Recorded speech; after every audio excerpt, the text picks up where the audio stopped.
நிஜமான கதைகளு சுவையோடு சுகமாக உருவான கதைகளு. குட்டி ஸ்டோரியோட வாசிக்கலாம் வாங்க பகுதியில் இன்னைக்கு நான் வாசிக்க போகிற நூல் என் பர்ஃபெக்ட் கிண்ட். இந்த கதையை எழுதினவங்க மைக்கேல் எஸ்கோஃபர் மேத்யூ மௌதத். டச்சு மொழியில் இந்த கதையை மொழிபெயர்த்தவர் எட்வர்ட் வேன் த வெந்தல். கதைக்குள்ளே போகலாமா? இந்த வ்ரீஸும் அவரோட மனைவியும் ஒரு ரம்யமான காலை பொழுதுல சூப்பர் மார்க்கெட்டுக்கு போனாங்க. கடைக்குள்ளே போனதும் அங்கே ஒருத்தர் வந்து, வணக்கம், உங்களுக்கு என்ன வேணும்? நான் ஏதாவது உதவி பண்ணணுமா அப்படின்னு கேட்டாரு. எங்களுக்கு ஒரு குழந்தை வேணும் அப்படின்னு அவங்க சொன்னாங்க. பிரச்சனை இல்லை, என் பின்னாடியே வாங்க, குழந்தைங்க விற்கிற இடத்த நான் உங்களுக்கு காட்டுறேன் அப்படின்னு அவர் சொன்னார். எங்ககிட்ட எல்லா வயசுலேயும் எல்லா சைஸ்லேயும் குழந்தைங்க இருக்காங்க. அது மட்டும் இல்லை, சில குழந்தைங்களுக்கு பாட்டு ரொம்ப பிடிக்கும், சில குழந்தைங்களுக்கு கணக்கு ரொம்ப நல்லா வரும் அப்படின்னு அவர் குழந்தைங்களை பற்றி விவரமாக சொல்லிகிட்டே போனார். எங்களுக்கு சேட்டை பண்ணாத ரொம்ப நல்ல குழந்தையா ஒரு குழந்தை வேணும் அப்படின்னு அவங்க சொன்னாங்க. ஓ, அப்படி ஒரு குழந்தை எங்ககிட்ட இருக்கான்னு நான் தேடி பார்க்குறேன் அப்படின்னு சொல்லிட்டு அவங்களோட கம்ப்யூட்டரில் போய் நல்ல குழந்தையா சேட்டையே பண்ணாத குழந்தையா அவர் தேடினாரு. இதோ பார்த்தீங்களா, நீங்கள் கேட்ட மாதிரியே ஒரு குழந்தை எங்கள் கடையில் இருக்கு, இதுதான் அந்த குழந்தை அப்படின்னு அவர் ஒரு குழந்தைய கூட்டிகிட்டு வந்து இந்த வ்ரீஸ்க்கும் அவரோட மனைவிக்கும் காட்டினாரு. வாவ், இந்த பையன் ரொம்ப அழகா இருக்கான் அப்படின்னு இந்த வ்ரீஸோட மனைவி அந்த குழந்தைய பார்த்து கொஞ்சினாங்க. உன்னோட பேர் என்ன அப்படின்னு அவங்க இந்த குழந்தைகிட்ட கேட்டாங்க. என்னோட பேரு பெஞ்சமின் அப்படின்னு அந்த பையன் பதில் சொன்னான். வாவ், உன் பேரே ரொம்ப அழகா இருக்கே அப்படின்னு அவங்க சொன்னாங்க. அப்படிதான் பெஞ்சமின் அந்த குடும்பத்துல ஒருத்தன் ஆனான். போற வழியில அவங்க ஒரு பஞ்சு மிட்டாய் விற்கிற கடையில பார்த்தாங்க. பெஞ்சமின் கிட்ட கேட்டாங்க, பெஞ்சமின், நம்ம ஒன்னா ஒரே குடும்பமா ஆனதை கொண்டாடுறதுக்காக உனக்கு ஒரு பஞ்சு மிட்டாய் வாங்கி தரேன், நீ சாப்பிட்றியா அப்படின்னு அவங்க கேட்டாங்க.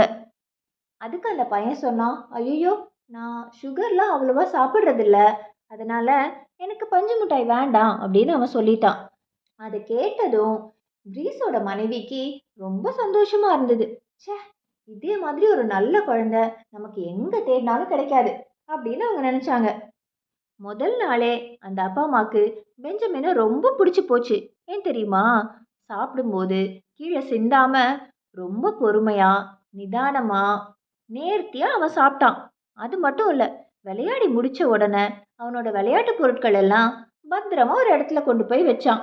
அதுக்கப்புறம் அழவோ கத்தவோ அடம் பிடிக்கவோ எதுவுமே அவன் பண்ணலை. எது செய்யறதுனாலும் அவன் அவங்க கிட்ட அனுமதி வாங்கிட்டு தான் செஞ்சான். நான் உங்களோட உட்காந்து டிவி பார்க்கலாமா அப்படின்னு அவங்க அப்பா அம்மா கிட்ட அவன் கேட்டான்.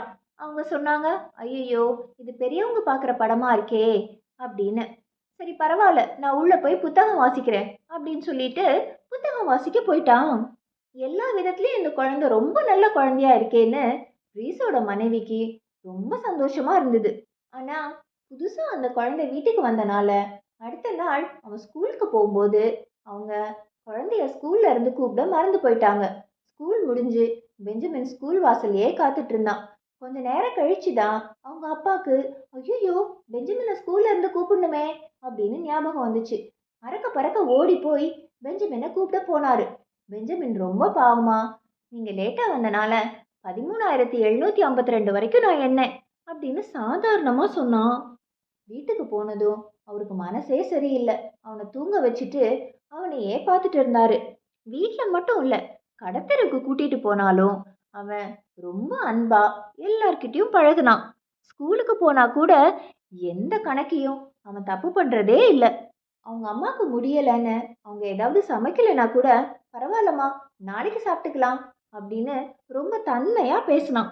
அவங்க அப்பாவுக்கு உடம்பு சரியில்லைன்னா பக்கத்துல இருந்தே பத்திரமா கவனிச்சுக்கிட்டான். இந்த மாதிரி ஒரு குழந்தை தான் தங்களுக்கு வேணும்னு வ்ரீஸும் அவங்களோட மனைவியும் ரொம்ப நாள் ஆசைப்பட்டாங்க. அவங்க எதிர்பார்த்த மாதிரியே பெஞ்சமின் மாதிரி ஒரு நல்ல குழந்தை அவங்களுக்கு கிடைச்சதுல அவங்களுக்கு ரொம்ப சந்தோஷம். அம்மா, அம்மா, அப்பா, அப்பா, எந்திரிங்க, எந்திரிங்க, இன்னைக்கு ஸ்கூல்ல எனக்கு மாறுவேட போட்டி, சீக்கிரம் ரெடி ஆகணும், வாங்க வாங்க அப்படின்னு காலையில போய் அப்பாவையும் அம்மாவையும் எழுப்பி ஒரு தேனி மாதிரி அழகா ட்ரெஸ் பண்ணிக்கிட்டு ஸ்கூலுக்கு போனான். ஸ்கூல்ல கொண்டு விட்டுட்டு அவங்க அப்பா அவனை வழி அனுப்பும்போது தேனி மாதிரி சுறுசுறுப்பா பறந்து ஸ்கூலுக்குள்ள போயிட்டான்.